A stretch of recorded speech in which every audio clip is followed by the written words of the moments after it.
Hello you beautiful people, it's been a while, huh? Today I'm gonna show you how to make some beautiful maps without requiring any art skill.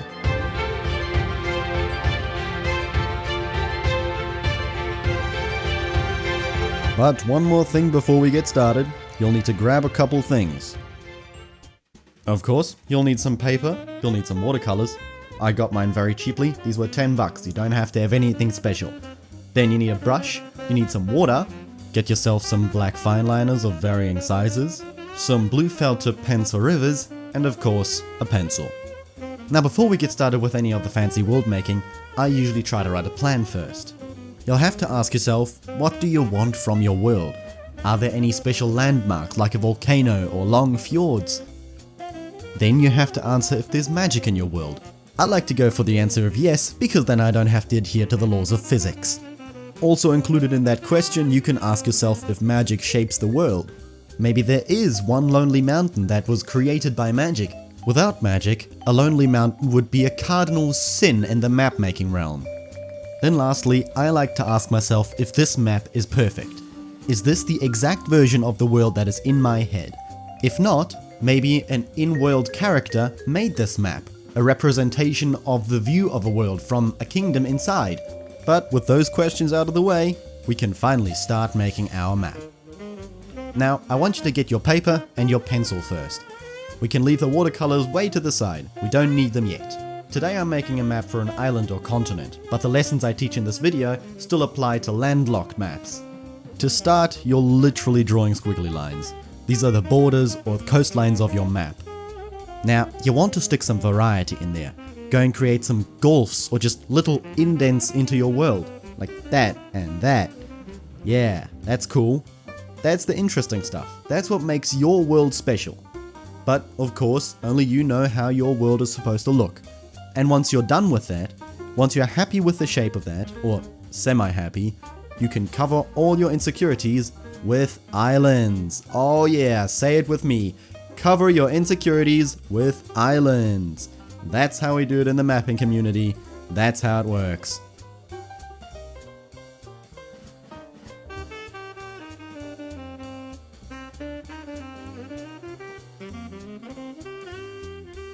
Once you're done with that, your sketch should look something like this. After that, I like to add some lakes. They give the world more depth and livability, if that is even a word.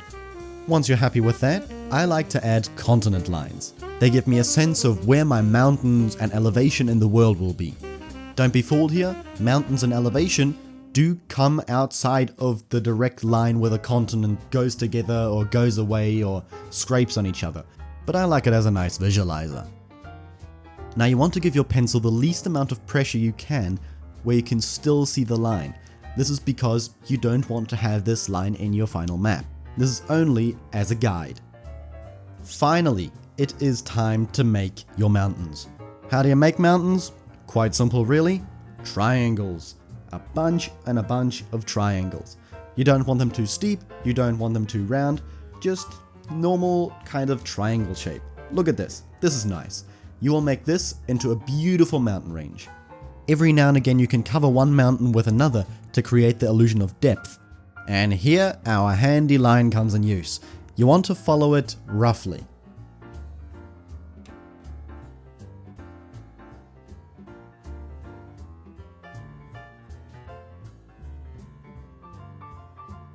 Next we'll add some hills. I just like to make these little bumps and then it looks like great hills. It's that easy. Now look at that beautiful mountain range.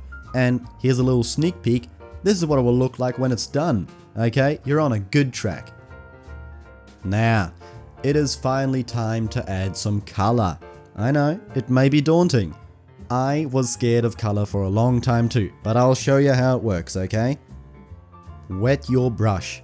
You want to dip it in the water and then you want to dab it on the side. This way your brush is wet, but not too wet. You'll see why that is important later. Now, to your color. You go over to your color palette and you make one of your colors wet. Obviously it's watercolor, yeah, right? Only works with water. But before they're wet, they're extremely dry. you want to apply as much water, go back to your water until this color does not stick to your brush anymore. Sweet! Now that you're officially a watercolor master, we're ready to put some color onto that paper. We're going to do the water. So, as before, get your brush ready and dip it into the blue. I want you to start with the light blue. Now, once there's some color on your brush, you'll start putting it on your map. Crazy, I know. The general thing you're trying to do is move your brush away from your hand.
When we're done here, we're going to start work on the lakes.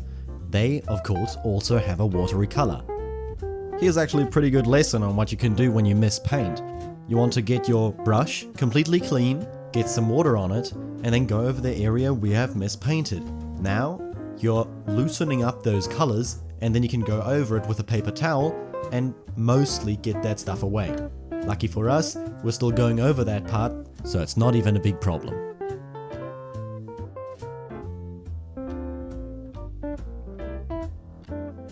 You will find your paper starts warping, but that's entirely normal. You can fix that after you've done the map by putting it between some books or other means by wetting the page or whatever. But for now, we'll just leave it like this. In this next step, I'll show the difference between two different kind of brushes. Of course, it's always up to you what you want your map to look like. Right now, I'll use this flat brush. This next step is to add some depth into our water. We want to use our darker blue color, so get that to your brush, and let's apply it to the borders and shorelines of our map. Once you've applied that color, and I only want you to do a little strip, I want you to clean off your brush completely, and then load it with water.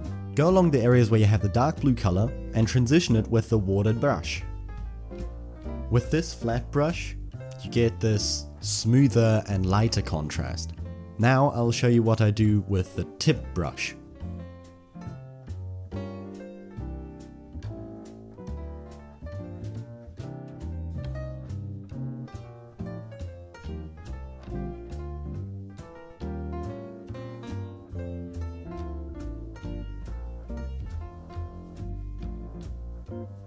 As you can see, it's a much harder contrast. It pops out the entire world and suddenly it has this three-dimensional aspect to it. To do this, it is just the same as with the flathead brush. Apply the color, clean your brush, and then do the transition.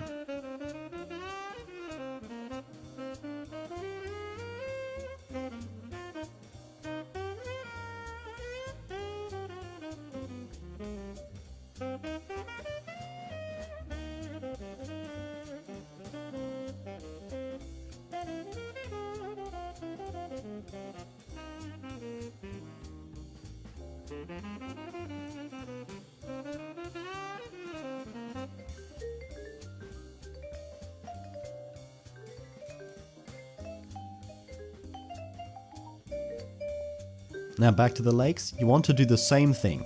Here I absolutely recommend using a flathead brush. You want to do the same thing as on the outside of the shoreline, but in a smaller scale. Most important lesson for watercolors.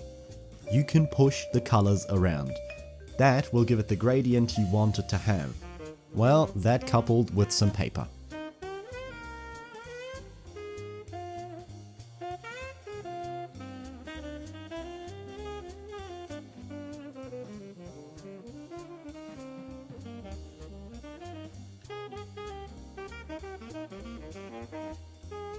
And if you believe it or not, that's your water done. You see the two different styles we tried, the one with the flat brush and the one with the pointy brush. You have to decide which one you like more. I personally like the pointy brush. Right, but now it's time for the mandatory water break. And with water break, I don't only mean drink your water, which you also definitely should do, but also change your goddamn water. Okay, it should be blue as hell right now. Pour that thing out. Get yourself some fresh water. We're gonna start with some new colors and you don't want blue water with that. Good. Now that you have your water, we can think about biomes. Now, how is your world looking? Is there gonna be only grasslands? Will there be a cold area, a warm area? Because this is a tutorial, I'll put all three of those in there. We'll have a cold area, we'll have a plains biome, and we'll have a desert biome. Okay, now let's get to the colors. We'll start with the plains biome. Get your brush loaded with that green color. Important thing, don't put it over where you have the mountains yet. Yes, where you have the hills, but don't do it where you have the mountains.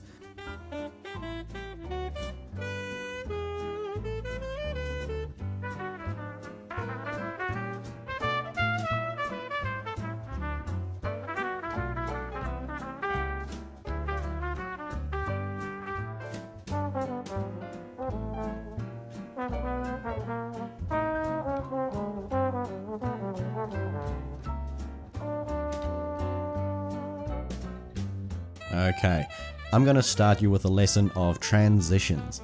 How do you do transition, or at least the borders of where you want your plains biome to end and a different biome to start? Of course, you don't want your full loaded brush that you just have with a full set of color and throw it there where you have your border. That is not a good advice. What you will do is wear it a little down, paint where your biome is, and then when your brush is half loaded, you can come around those corners. Maybe you take a little water, you stip a little, and take the color from the place where you have lots of it and pull it over to where there's none, where your border should be, where there's the transition. But don't you worry, you'll get to learn this. It may sound not too easy right now, but we're going to do the desert biome now. You'll see. If your watercolor set is like mine, you have a couple different variants to choose from here. I have this kind of radiant yellow, and I have this reddish yellow. I always try to start with the lightest yellow I can in the bottom and then just work my way up while I'm shading. So I'm taking this radiant yellow and I'm just covering the entire desert area with it. Again, the thing with the borders, you see me doing it here. I put the entire blob of the most saturated brush in the middle, and then I work my way to where the biome line should be. Every now and again, you'll take a brush of water, just pure water, and smear that color around. It will give the transition of your colors such a better effect. Just do it. Trust me.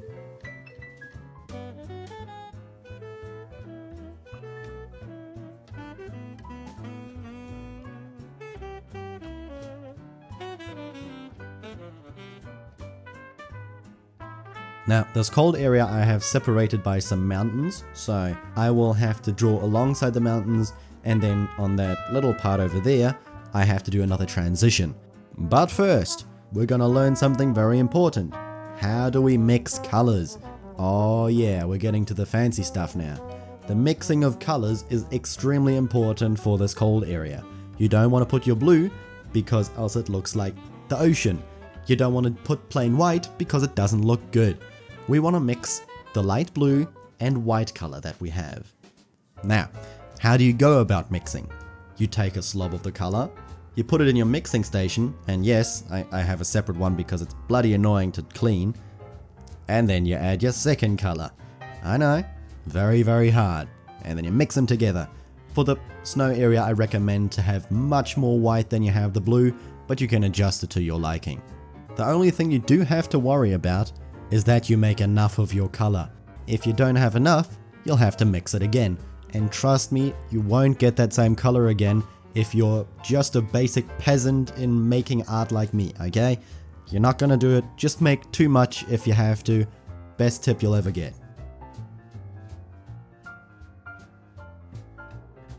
Once again, while I get to the borders, just get a full brush of water and stipple that color around. Generally, it's a good idea to do that anyway. If you have some leftover color, put it right at the top border, there where the coldest area would be.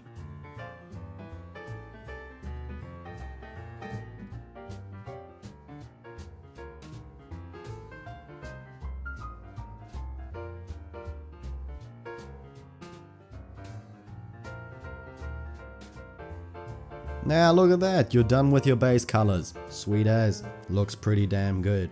Now we're gonna do some shading. We want this world to come more alive. We don't want just a little green over there and some yellow over there. We want this world to look good. So bring out your mixing set and we're gonna do some variations of green. What goes very well with green? Yellow. You take a lot of green, you take some yellow, and you've got this lighter, more lively green.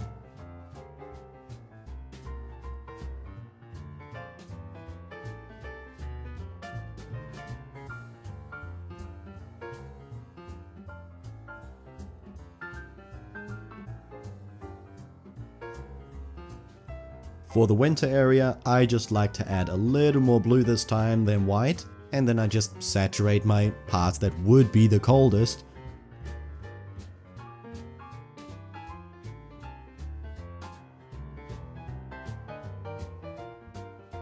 Now, a little fun thing I like to do is to make a green wash.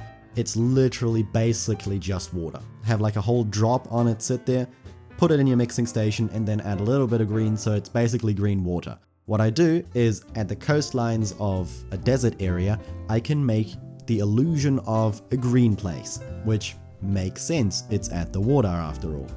Whilst you're putting it on, it looks much more color saturated than it actually is. Don't worry, okay? Honestly, don't worry. Go over it again with a clean wet brush and you'll be absolutely fine. Now, we'll finally get to the mountains. The mountains, I like to cover in like an area color. Not just the mountains, but the area. I take this golden brown and this reddish brown and mix those two together. They create a nice earthy color that I think is perfect for mountains. From there, just cover your mountain areas again.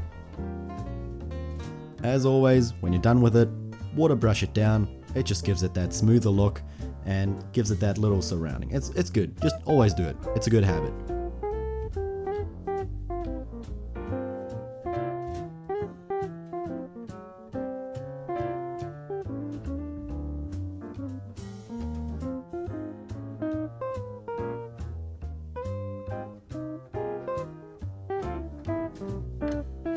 But I know you're looking at this map and you're going, oh man, it doesn't look as good as I thought it would look. Don't be worried.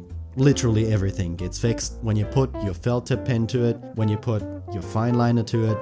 Honestly, I always hate my maps before I put the finishing touches on them.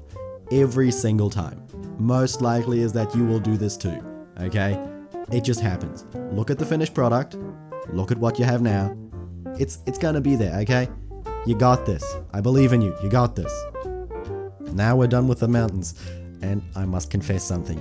I have a second set of watercolors. I know. I promised I only had this one. Okay, I didn't promise, but I do have the second one. And I just use it for this one color that it has. It has this colder green. It's a, well, just different kind of green in there. I like to use it as a transition from the cold to the plains biome. Just look at this. It just looks so good. I have to use it, okay? If you have it, use it. If you don't, it's fine too. Look at it. It's good, okay? Look at that difference, okay? The regular green and this new green.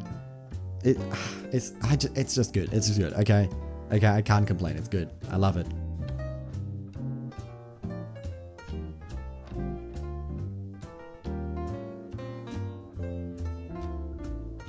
I also totally forgot to do the desert area where I add the second color. Yes, I said it before, I wanted to add the second color and then I just didn't do it. That's on my part, okay? I'll take responsibility for that. I forgot. But here it is, the warmer, yeah, it's the warmer yellow. Oh yeah, look at that. Oh, it looks so good. Now, if you believe it or not, the colors are actually done. You're done with the watercolors. You can take them, throw it out the window, I don't care, you know, you're done. Done with the watercolors, you don't need them anymore, and you can put it by the side and let it dry. Drying is the worst part, okay? That is why a lot of people don't like watercolors, because you have to wait, and a lot of us are just not patient enough. But while we wait to let it dry, I'll give you a quick lesson in the next step, okay? The next step is rivers. Now, how do we do rivers? It is very important that you do rivers correctly, okay? I want to make sure you get these correct. So, here are a couple mountains and the shoreline. Where does water go? Water always, and I mean always, goes from top to bottom. If there's elevation, it doesn't go to the elevation, it doesn't go up a mountain, it always goes down a mountain, okay? Always do this. If you don't do this, I'm looking for you, okay? I know where you live. Next most important lesson. You want your rivers to come together to form one big river. Now, why do we do this? Because water is lazy, like us. They want the easiest path to the ocean. So they combine each other into one big river and then carry each other to the water. Yeah, that's what they do. One fatal mistake you probably hopefully won't do is make the river split. If you do this, don't. Just don't. Don't make a river split. It is wrong, and I will find who you are. Don't make a river split, unless it's a river delta, but that's a different thing. Don't make a river split. Now, back to your finely dried map. I have the two different variants of thickness types for my rivers. There's the thin rivers, that's what I generally use, and my thicker pen. That's for most important rivers. You want them to originate from the mountains and go towards the great ocean, or lakes. Now, again, combining rivers is a cool thing. If you've got so far, like and subscribe. Oh yeah, I'm doing the YouTuber stuff. That's almost as important as not letting your river split. Almost.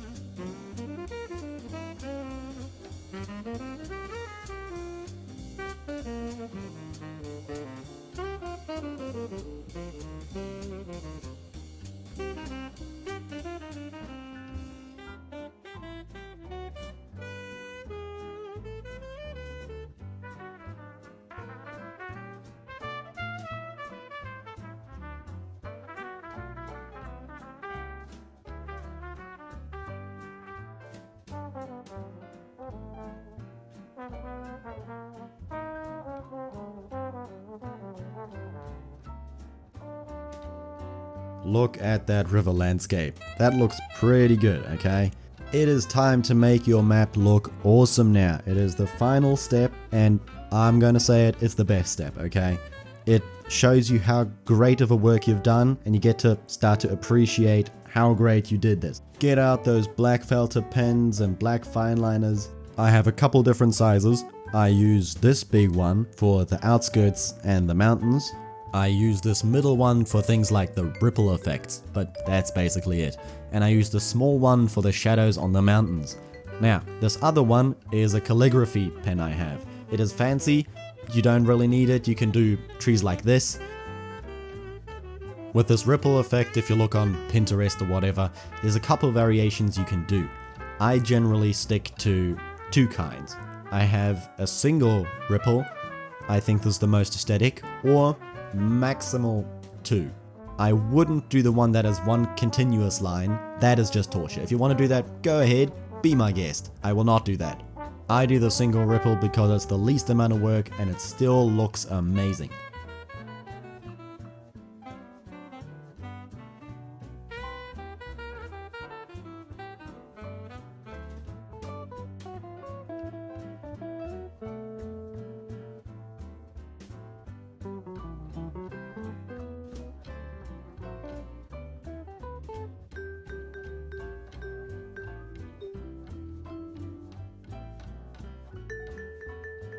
For the mountains, we're going to do some new detailing.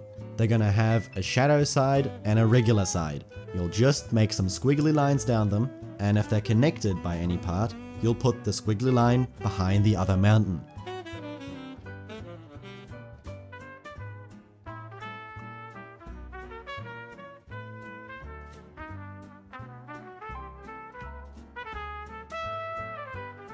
And finally, at last, you take the little pen. You want to do some shadows on the mountains. Just make quick, decisive pen strokes. Don't think too much about it. It will look great.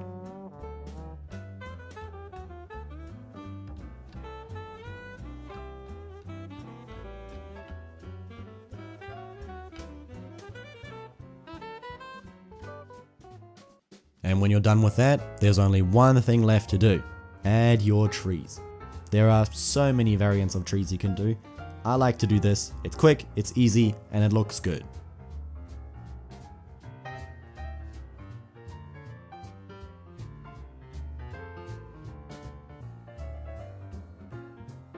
And that's it. Your fantasy map is done. Wasn't that hard after all, was it now? And because you did such a good job, I'll give you some glamour shots. Enjoy, and I'll see you next time.